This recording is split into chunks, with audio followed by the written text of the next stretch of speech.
इस वक्त सिर्फ एक चीज है जो खबर में है, कोरोना की दूसरी लहर। 18 अप्रैल 2021 को कोविड-19 के देश भर में 3.25 लाख के करीब मामले सामने आए।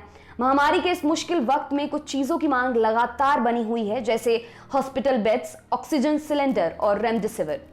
कोरोना की ये दूसरी लहर पहली से ज्यादा खतरनाक है, क्योंकि तब सबसे ज्यादा शोर सैनिटाइजर, फेस मास्क और सोशल डिस्टेंसिंग का था।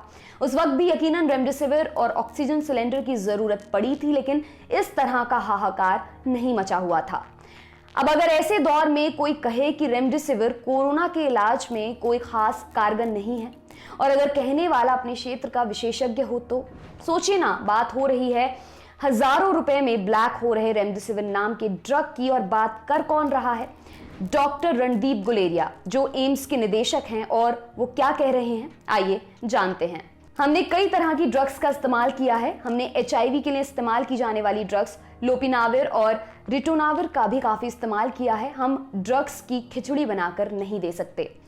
रेमडेसिविर के बारे में उन्होंने कहा, रेमडेसिविर को लेकर चाइना में किए गए सबसे पहले शोध में इस ड्रग के कोई फायदे नहीं दिखे। WHO ने बड़े स्तर पर जो शोध किया था वो भी रिकवरी ट्रायल था।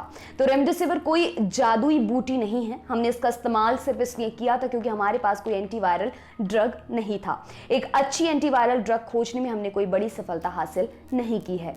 केवल एक चीज जो काम करती है वो है स्टेरॉइड, लेकिन वो भी तब जब समय पर दी जाए। यदि स्टेरॉइड जल्दी दे दिए गए तो रोगियों की मृत्यु दर बढ़ जाएगी। स्टेरॉइड केवल मध्यम और गंभीर बीमारियों में उपयोगी हैं। प्लाज्मा के बारे में भी उन्होंने अपनी राय रखी। प्लाज्मा थेरेपी पर भी काफी दिलचस्पी बनी हुई है, लेकिन प्लाज्मा थेरेपी से जुड़े हुए शोध बता रहे हैं इसका भी कोई ज्यादा फायदा नहीं है। मतलब प्लाज्मा की भी बहुत सीमित भूमिका है। उन्होंने टोसिलीजुमाब के बारे में भी बताया। टोसिलीजुमाब को अभी तक सिर्फ 2% रोगियों में टेस्ट किया गया है। इसका भी काफी सीमित रोल है। अंतर्राष्ट्रीय उपचार प्रोटोकॉल तो टोसिलीजुमाब को रेकमेंड तक नहीं कर रहे। इसके अलावा अंत में उन्होंने फेविपिरावीर को भी कोविड-19 के इलाज के लिए नकारते हुए कहा, फेविपिरावीर दरअसल इन्फ्लुएंजा के उपचार के लिए काम में आती है, उनके लिए जिन्हें टैमीफ्लू से एलर्जी है। इसका इबोला के लिए भी उपयोग हुआ है। कोविड के उपचार में कितनी उपयोगी है, इसके उत्तर में डेटा बहुत अच्छा जवाब नहीं देती। अधिकांश देशों में इसका उपयोग नहीं किया जा रहा है और ये एक सिद्ध उपचार भी नहीं है। चूंकि हमारे पास एक एंटीवायरल दवा नहीं है, इसलिए हम इसका उपयोग कर रहे हैं। राष्ट्रीय दिशा निर्देश भी इसकी अनुशंसा नहीं करते हैं। तो स्पष्ट है, कोविड की केस में prevention is better than cure. आपके लिए खबर लिखी हमारे साथी दर्पण ने। मेरा नाम है दिव्यांशी। देखते रहिए दी लल्लन टॉप। शुक्रिया।